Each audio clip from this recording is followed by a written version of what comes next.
heck? It's freezing out here today.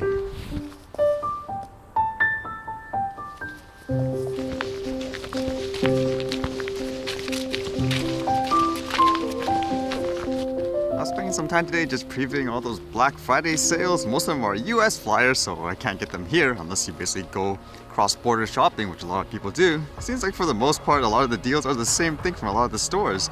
Like for the Samsung S9 and Note 9s, it seems like everyone's giving away like $300 gift cards when you do things like activations and all that. There didn't seem to be that many drone deals in general. Most of them are just like what, like $100 off and so forth for things like the Mavic Air. So none of the Mavic 2 Pros or anything like that.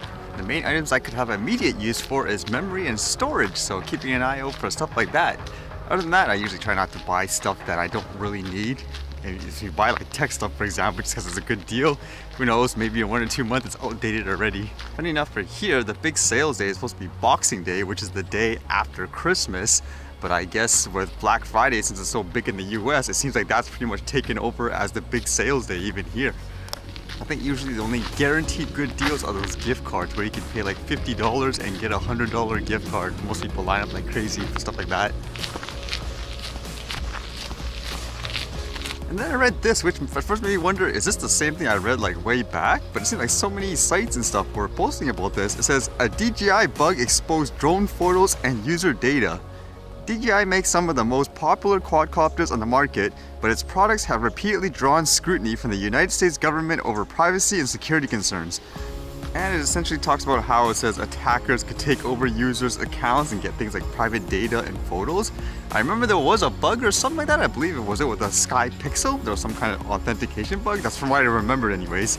And it says here, the security firm Check Point discovered the issue and reported it in March through DJI's bug bounty program. Similar to the issue that resulted in the fall's massive Facebook breach, the researchers found that they could compromise the authentication tokens that allow DJI users to move seamlessly between the company's various cloud offerings and stay logged in. Actually, with that bug bounty program, I still remember that other story where that guy found the bug. I wonder if it's the same one. And essentially, he was supposed to get a reward, but the company didn't want to pay him fully unless he signed some kind of agreement or something like that he didn't agree with. The Check Point researchers found 2 bugs that work together to create account takeover vulnerability. First, some DJI sites implemented the single sign-on scheme, AOAuth, in a way that could allow an attacker to easily query information about a user and their authentication token. Enter the second flaw in DJI's customer forum platform, which will allow an attacker to craft a malicious but legitimate DJI link that could automatically steal victims' authentication cookies.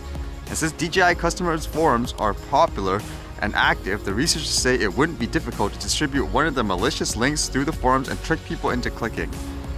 Are you usually concerned with stuff like this? I was also surprised last time when they showed that data breach, the type of information that was produced. Like some people have like government IDs and stuff. Like why would you ever put government IDs and stuff like that for your drones and all that? Like especially on their server. I was like, that was kind of scary.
Alright, see you guys later.